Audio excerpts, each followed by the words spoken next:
প্রিয় দর্শক, সাজ্জাদ কাদিরের সালাম নেবেন। আসসালামু আলাইকুম, প্রীতি এবং শুভেচ্ছা।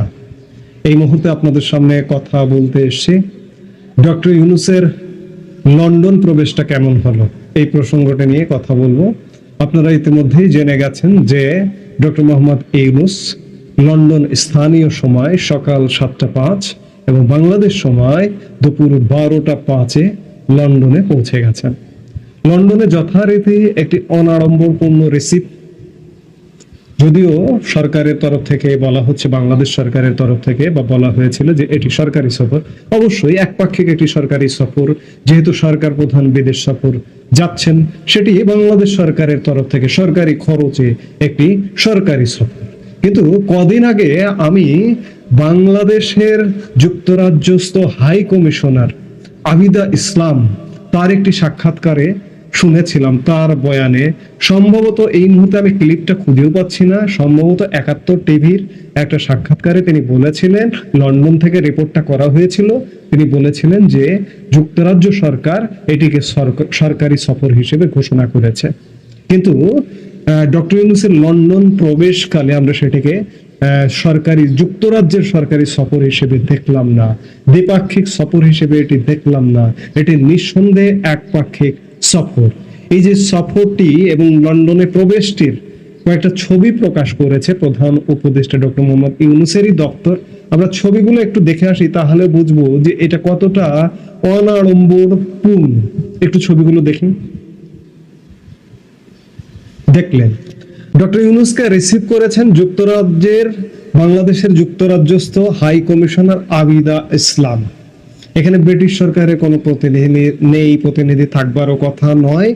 আর এটি হচ্ছে ডক্টর ইউনূসের সফর, একের পর এক বিদেশ সফর, 11তম সফর এটি। আরেকটি বিষয় যে ডক্টর ইউনূস যে মুহূর্তে লন্ডনে প্রবেশ করলেন, সেই মুহূর্তে লন্ডনের আকাশ বাতাস ডক্টর ইউনূসের সফর বিরোধী স্লোগানে প্রকম্পিত হতে দেখলাম আমরা, যেটি নজিরবিহীন। বাংলাদেশের কোন সরকার প্রধান পৃথিবীর কোন দেশে সফরে গেছেন, সেখানে বাংলাদেশিরাই এত বড় প্রতিরোধ গড়ে তুলবেন, সেটি সত্যিই নজিরবিহীন। আমরা সেই সিনারিও গুলো একটু দেখে আসি।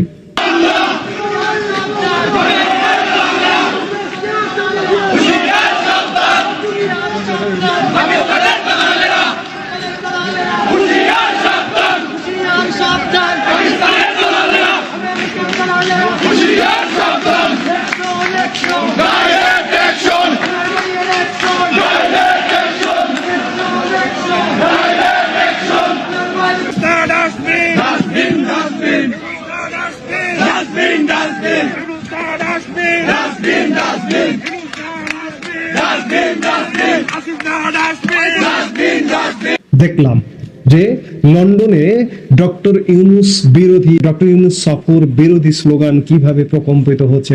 এমনকি ডক্টর ইউনূস যে হোটেলটিতে উঠেছেন, সেই হোটেলের আশপাশ দিয়েও এরকম স্লোগানে মুখরিত থাকবে আগামী কয়েকদিন।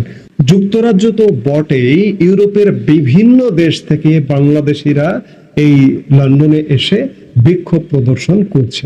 ডক্টর ইউনূস মূলত যুক্তরাজ্যের কিংস ফাউন্ডেশন কর্তৃক কিংস চার্লস হারমোনি অ্যাওয়ার্ড গ্রহণ করবার জন্য গেছেন এবং এটি বেশ কয়েকদিন যাবত এটি জানা যাচ্ছিল।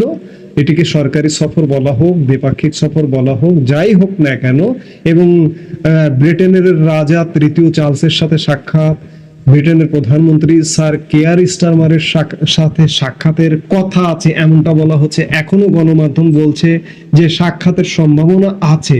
রাজা চার্লসের সাথে সাক্ষাৎ কিংবা ব্রিটিশ প্রধানমন্ত্রীর সাথে সাক্ষাতের চেয়ে এই মুহূর্তে একটি সাক্ষাৎ খুব বড় করে দেখা দিয়েছে। সেটি হচ্ছে বাংলাদেশের একটি রাজনৈতিক দল, একটি প্রধান রাজনৈতিক দল, বাংলাদেশ জাতীয়তাবাদী দল বিএনপির ভারপ্রাপ্ত চেয়ারম্যান তারেক রহমানের সাথে সাক্ষাৎটি খুব বড় করে দেখা যাচ্ছে। এবং সর্বশেষ যেটি জানতে পারা গেছে যে আগামী শুক্রবার 13 জুন তারেক রহমান ডক্টর ইউনূসের সাথে, ডক্টর ইউনূস যে হোটেলে অবস্থান করছেন সেই হোটেলে সাক্ষাৎ করবেন। এবং আজকে বিএনপি মহাসচিব মির্জা ফখরুল ইসলাম আলমগীর সাংবাদিক সম্মেলন করেও এই সাক্ষাৎটির ব্যাপারে নিশ্চিত করেছেন এবং তিনি বলেছেন যে এই সাক্ষাৎটি হবার ফলে অনেক কিছু বাংলাদেশের রাজনীতির অনেক ধোঁয়াশা কেটে যাবে। আমি মনে করি যে বাংলাদেশের রাজনীতির ধোঁয়াশা না, বিএনপির জন্য ধোঁয়াশা কাটবে কি কাটবে না সেই আলোচনাগুলোই হবে। কারণ বিএনপি প্রধান তারেক রহমান 1 বছর হতে চললো, এখনো পর্যন্ত দেশে আসতে পারছেন না। এই দেশে আসা এবং ডক্টর ইউনূসের সেফ এক্সিট ইত্যাদি বিভিন্ন বিষয় নিয়ে এখানে আলোচনা হবে।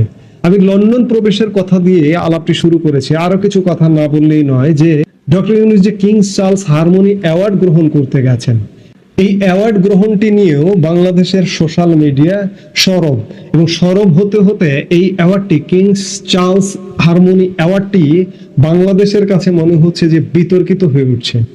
আপনারা জানেন যে ইতিমধ্যে সোশ্যাল মিডিয়ার কল্যাণে, গণমাধ্যমের কল্যাণে আমরা জানতে পেরেছি যে Kings Foundation, the Kings Foundation, যে ফাউন্ডেশনটি কিংস চার্লস অ্যাওয়ার্ড প্রদান করে, সেই ফাউন্ডেশনের ওয়েবসাইটে এখন পর্যন্ত ডক্টর ইউনূসের পুরস্কার প্রাপ্ত তালিকায় নাম নেই। গত মে মাসে পুরস্কার প্রাপ্তদের 25 জনের একটা তালিকা প্রকাশ করেছে কিংস ফাউন্ডেশন, এবং কিংস ফাউন্ডেশনের ওয়েবসাইটটি গত 21শে মের পর আর আপডেট করা হয়নি, যার কারণে এখানে নাম নেই। আরেকটি প্রশ্ন দেখা দিয়েছে যে ডক্টর ইউনূস হঠাৎ করে এই পুরস্কারের জন্য মনোনীত হলেন কিভাবে, কোথা থেকে। একটি সংবাদ মাধ্যম বলছে যে ডক্টর ইউনূস গত এপ্রিলে কাতার সফরে গিয়েছিলেন, কাতারে আর্টনা সম্মেলনে অংশগ্রহণ করেছিলেন। সেখানে দ্য কিংস ফাউন্ডেশনের সিওর সঙ্গে দেখা হয়েছে এবং সিওর সাথে একটি বৈঠক হয়েছে। মনে করা হচ্ছে যে এই বৈঠকটি থেকেই কিংস ফাউন্ডেশন থেকে ডক্টর ইউনূসকে বলা হয়েছে যে আপনাকে কিংস চার্লস হারমোনি অ্যাওয়ার্ড দেওয়া হবে। কিন্তু মজার ব্যাপার হচ্ছে গত এপ্রিল মাসে এই সফরটি, কাতার সফরটি অনুষ্ঠিত হয়েছিল, কিংবা কিংস ফাউন্ডেশনের সিওর সাথে ডক্টর ইউনূসের সাক্ষাৎ হয়েছিল। এপ্রিল মাসের পরে মে মাসে এই অ্যাওয়ার্ডের নাম ঘোষণা করা হয় এবং ওয়েবসাইটে নামের তালিকা প্রদান করা হয়। মে মাস পেরিয়ে গেছে, জুন মাস যে মুহূর্তে পুরস্কার গ্রহণ করবার সময় হয়ে গেছে, তখন পর্যন্ত এই অ্যাওয়ার্ডি তালিকায় ওয়েবসাইটে ডক্টর ইউনূসের নাম ওঠেনি কেন? আবার এই পুরস্কারটি আসলে কেমন? পুরস্কারটি খুব প্রেস্টিজিয়াস, খুব কি মর্যাদার পুরস্কার? পুরস্কারের নেচার দেখে তেমনটি তো মনে হচ্ছে না। কারণটা হচ্ছে যে ডক্টর মোহাম্মদ ইউনূসের সাথে কিংবা যে কোনো ব্যক্তির সাথে পুরস্কার দাতা সংস্থার প্রধানের সাক্ষাৎ হতে পারে। সাক্ষাৎ হবার অর্থ এই নয় যে কারোর সাথে দেখা হলো, সাথে সাথে সিদ্ধান্ত নিয়ে নিলাম ওই টেবিলে যে আপনাকে আমি পুরস্কারটি দেব। অবস্থাটা কিন্তু তেমন। King's Charles Harmony Award doctor Mohammad ইউনূসকে দেওয়ার সিদ্ধান্ত হয়েছে একটা টেবিলে, অর্থাৎ পুরস্কারটা যে গুরুত্বহীন এটি সবচেয়ে বড়ভাবে সামনে আসছে। আমি আলাপটি শুরু করেছিলাম যে ডক্টর মোহাম্মদ ইউনূসের লন্ডন প্রবেশটি কেমন হলো।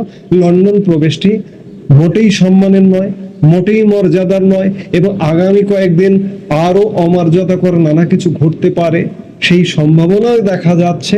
এবং এই যে পুরস্কারটি, নানা নাটকীয়তা নিয়ে যে পুরস্কারটি গ্রহণ করতে যাচ্ছেন, এই পুরস্কারটি আসলে অমর্যাদার পুরস্কার। ডক্টর ইউনূসের পক্ষ থেকে যতই হাইপ তোলা হোক, ঢোল পেটানো হোক, ডক্টর ইউনূস এ সে ইত্যাদি, আজকে ডক্টর মোহাম্মদ ইউনূস 11তম বিদেশ সফর করছেন।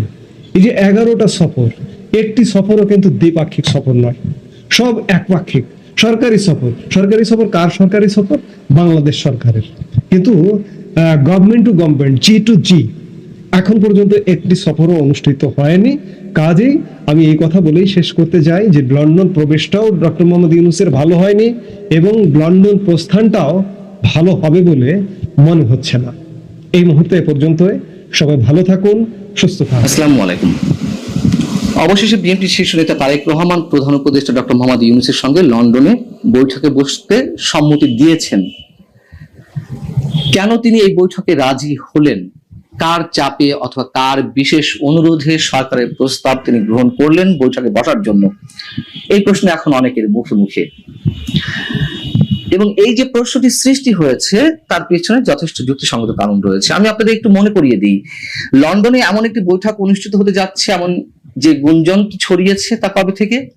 যেদিন থেকে আমরা নিশ্চিত হলাম বা সরকারের পক্ষ থেকে জানানো হলো যে প্রধান উপদেষ্টা 4 দিনের সফরে লন্ডন যাচ্ছেন, তারপর থেকেই গুঞ্জনটি সৃষ্টি হয়েছিল। কিন্তু ঈদের আগের দিন গত 6 জুন জাতির উদ্দেশ্যে প্রধান উপদেষ্টা যে ভাষণটি দিলেন, সেই ভাষণে তিনি যখন কোনো ধরনের আলোচনা ছাড়াই 2026 এপ্রিলে জাতীয় সংসদ নির্বাচনের কথা ঘোষণা